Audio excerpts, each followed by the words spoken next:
alone in less than a year. So we continue to be in a more is more environment.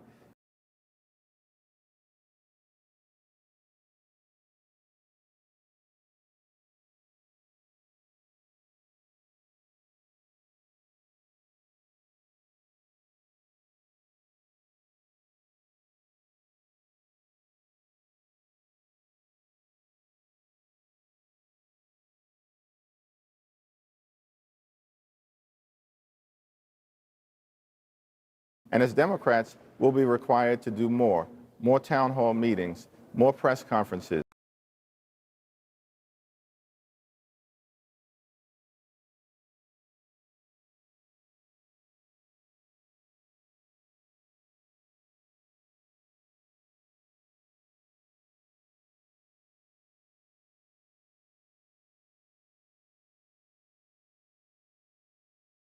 More speeches on the House floor and the Senate floor, more days of action.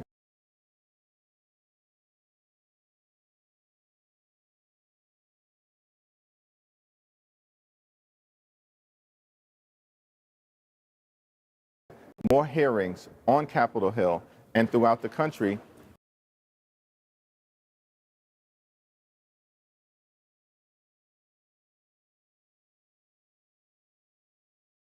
so that we can both push back against the chaos that has been unleashed by Donald Trump since day one. Now,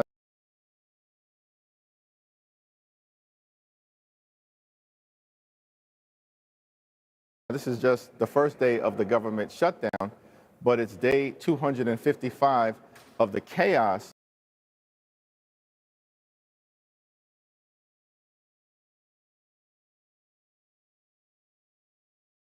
that Donald Trump has visited on the American people during his presidency.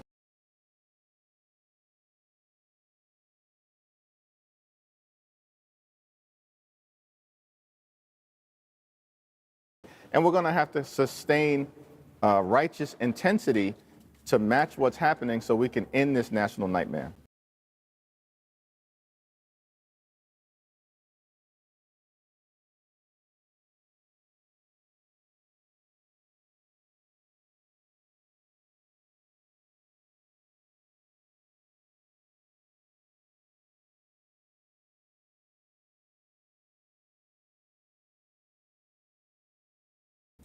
I have to ask, while we have you, what did you think when you first saw that AI-generated deep fake video, the sombrero video that the president posted earlier this week? There was another one he posted last night. And what does the mere existence of those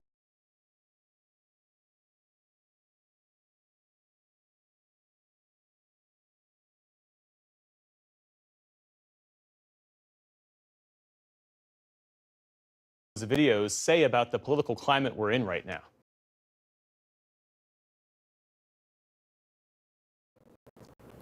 I thought it was deeply unserious. And I was surprised from a tactical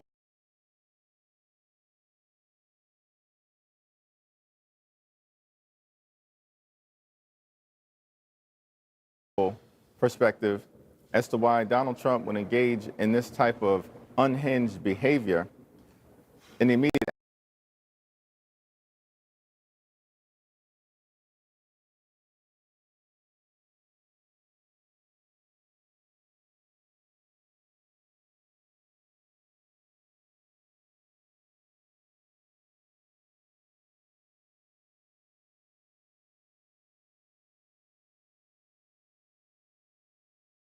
aftermath of us having a conversation in the Oval Office to try to actually get to a place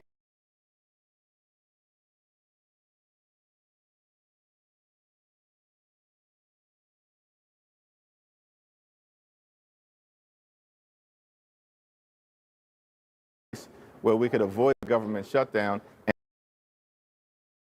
and enact an enlightened spending agreement. The only way to do it is in a bipartisan way. What Donald Trump's actions have suggested is that he's not the leader that we need at a moment like this to bring people together, to work things out.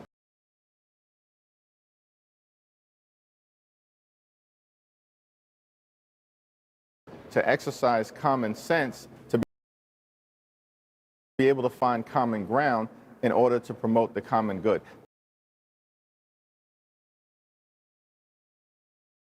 That's what House Democrats are all about. That's what we will continue to be about as we fight to cancel the cuts, lower the cost, and save health care. House Democratic Leader Hakeem Jeffries, thanks again for your time. Thank you.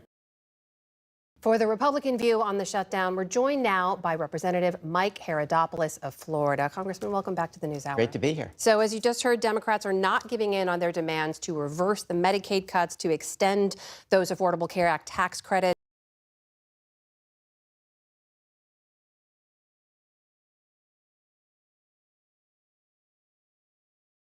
They say people's health costs will go up if you don't take those steps. Why?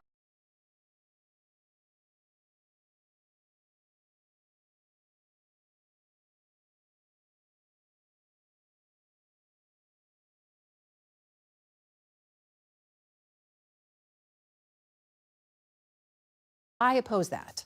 Well, first and foremost, let's recognize where we're at. Their ransom note for this is $1.5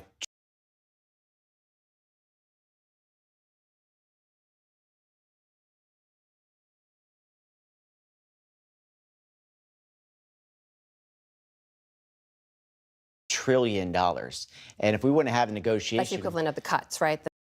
The Medicaid cuts. when you add up all of their goodies, it's $1.5 trillion.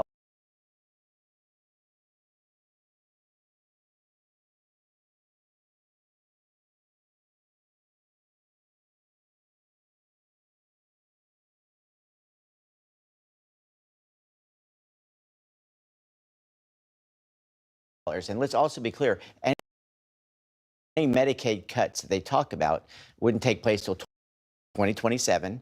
And a person who's disabled, who's an elderly, who's a child of a low-income parent, let alone a pregnant woman, those are untouched. As you know, we talked about that in July.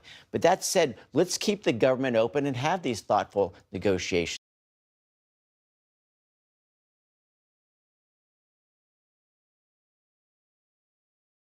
Democrats did it 13 times during the Biden years. We think a CR is a smart thing. It's a continuation of the deal we cut back in March. And we think keeping the government open is a good idea. It's what Chuck Schumer said his entire career. And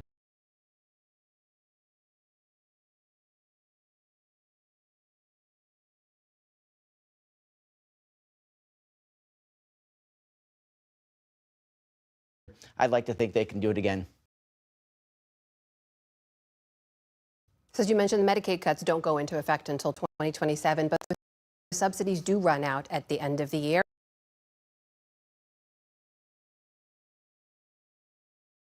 And Democrats say, look, if the Republicans made these cuts in the first place, why should they trust you that you'll negotiate on them in good faith now if you didn't do that before?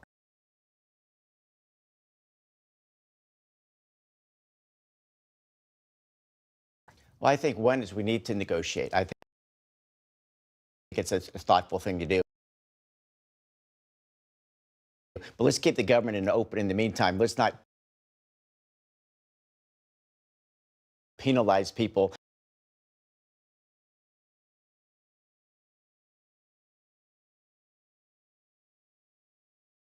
for this negotiation that's going on. But there are problems within that system, I think they'd have to admit. One is if you live in Arizona and you're a family of four and they have an income of $600,000, they get a subsidy. In Vermont, if you make $180,000 as a single person, you get a subsidy. I think those are things we'll negotiate. And I'd also like to say that of those people who are getting these subsidies, 40% of them didn't even use that insurance. So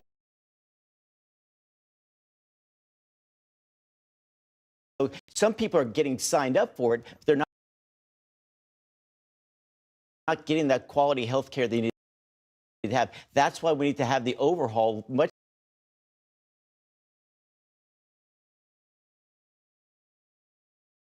like we did with Medicaid. People who really need it, the disabled, the elderly, let's help them.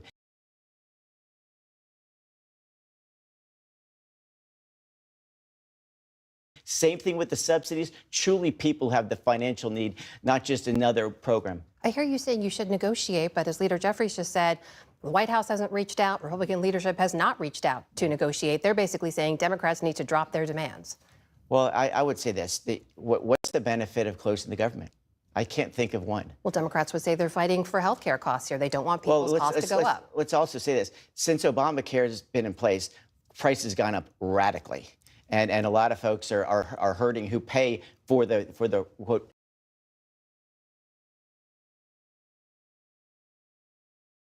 private insurance. And this would cause them to go up even further. Well, that's why we're going to have the debate. But this is why we're looking at this program. If they just let the status quo hold, which is their position at this point, when people get insurance paid for or subsidized,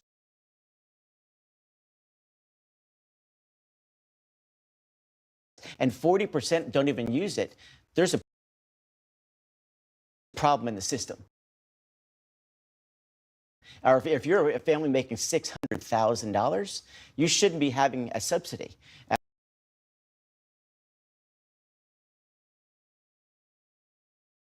You should get other taxpayers to help you out. But you have to keep the government open. This is a ransom. And it's not at the expense of politics. It's the expense of people who've earned these benefits or people who pay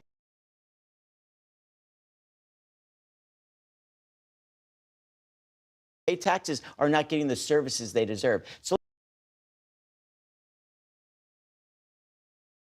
let's keep the government open. Yeah. This has always been their position for years. And again, I'm willing to negotiate. The Speaker has said that out loud.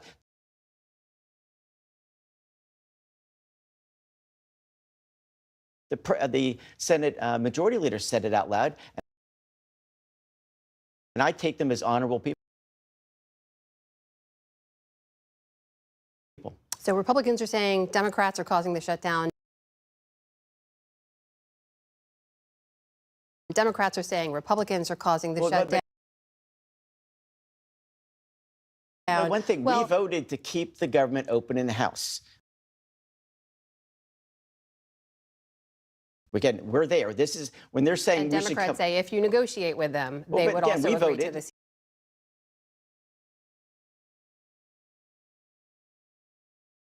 And now it's up to the Senate to vote as well. Well, here's the thing. In this shutdown now, if there are mass layoffs, people's benefits are cut off or they're slowed, if there's mass travel disruptions like there were last time, do you think people are going to blame Democrats or blame the party that controls the House, the Senate, and the White House? Look, I'm not a soothsayer, but I don't know that.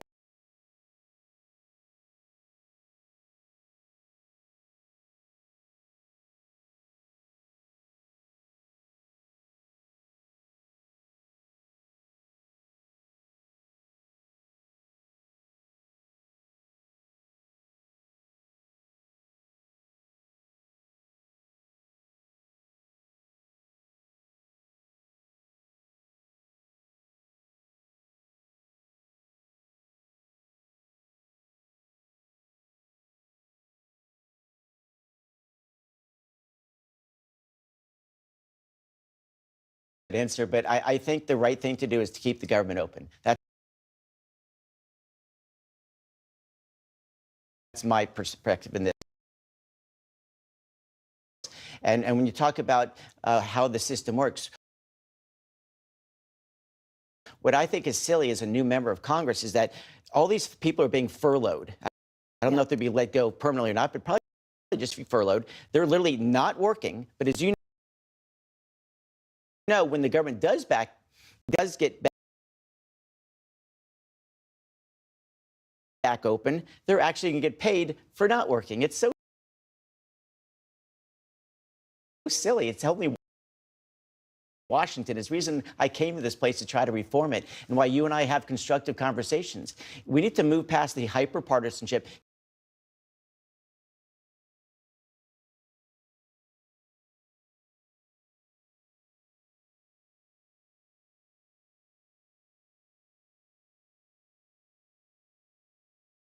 Keep the government open. And you know what? In 7 weeks, if we can't work out a deal, the Democrats will probably have a stronger hand. Well, you just mentioned people being furloughed. There's obviously the threats we heard from the president about permanent mass federal layoffs. I know you were on a call earlier today with the OMB director, Russ Vought. It's been reported that there could be mass layoffs within 1 to 2 days. Is that what you heard? What should we expect on that? Look, I think the Russ I can only play the hand he's given. Yeah. And when the government is shut down because the Democrats won't get 60 votes in the Senate, he has to work within the dollars he's given, and that's the flexibility we have. Let's take all these threats off the table. But the president is making those threats. So what did Russ Vought say about those layoffs? The threat, in my opinion, is if you don't get $1.5 trillion in spending back into the government's budget, we're going to close it down. And this is the same group a couple months ago told me that the bill from July would cause massive deficits. They want to add another $1.5 trillion to that deficit. I don't buy their logic. So what about those layoffs? What was the message you got from Russ Vought on this? Well, they are looking at all options right now. We're all optimistic. Remember last night, the good news is 3 Democrats saw the wisdom of keeping the government open. I see that a lot of Democrat senators and Republican senators are talking to say, hey, why don't we just keep the government open for 7 more weeks and have these real discussions? And I've got to think that in 7 weeks, we're going to be in a much better position than we are now, where we're hurting people because they paid for things, they're not getting the services, or they're getting paid to not work. It's just a silly season in Washington. In this shutdown now, will there be layoffs? What did Russ Vought say? I think he's looking at everything across the table, and it's a reason why we should not have a government shutdown. Let's hope there's no layoffs, because these people should not be the victims of politics. We've also seen the president continue to post these racist videos with a sombrero superimposed on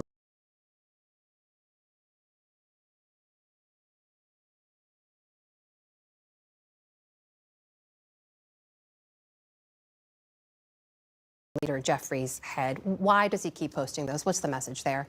I think the president's always doing things to change the debate, and what he has always tried to do is have a little fun in politics. We've seen all kinds of pushback back and forth. Congressman, how is that fun? What's the joke there? Oh, I think what his point is, he's trying to create more interest in politics, and as the president of the United States, and he's getting a little tired of folks saying one thing and doing another. But how is that helping the debate? How is that helping to keep the government open or negotiate, as you continue to say needs to happen now? Well, I think these negotiations are going to be productive, and it's up to the senators now to work out some type of either deal or agreement that 7 weeks from now we'll have this massive debate on health care, and I'm optimistic that we can get this done.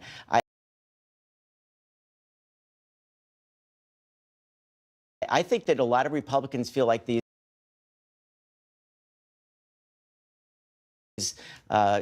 tax considerations for health care will be a positive one.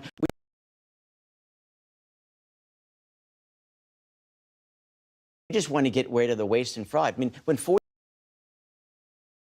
of the people don't even use that health care program,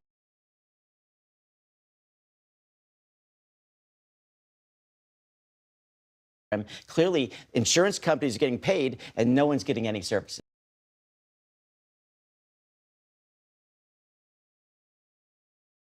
In this shutdown moment now, I hear you saying you want to see negotiation. Leader Jeffries is saying no one from Republican leadership has reached out. Should they negotiate to end the shutdown? Well, I think, as you know, the process works this way, and I used to teach this in my classes at the college level. We passed a bill that will keep the government open under the conditions we put out in March. It's now in the Senate's hands. As you know, we can't even get something back until the Senate acts one way or another. So the Senate's going to come up with some type of proposal and send it back to the House.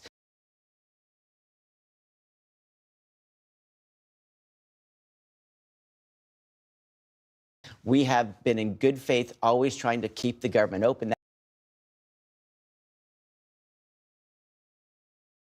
That has been our position from the beginning. And that's why I'm here in Washington right now, talking with folks and see what's going on. But when the Democrats say the Republicans are AWOL, you know, this is like Tuesday night football. The vote already happened last week. And let's see what the Senate does. Let's hope that a few more Democrat senators will come on board to keep the government open. That's why I'm here. And I think you asked fair questions, and that should be the center of the debate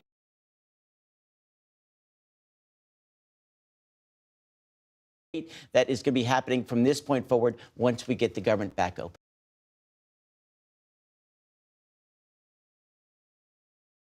Republican Congressman from Florida, Mike Herodopoulos, thank you for being here. Always great. Thanks for the thoughtful questions.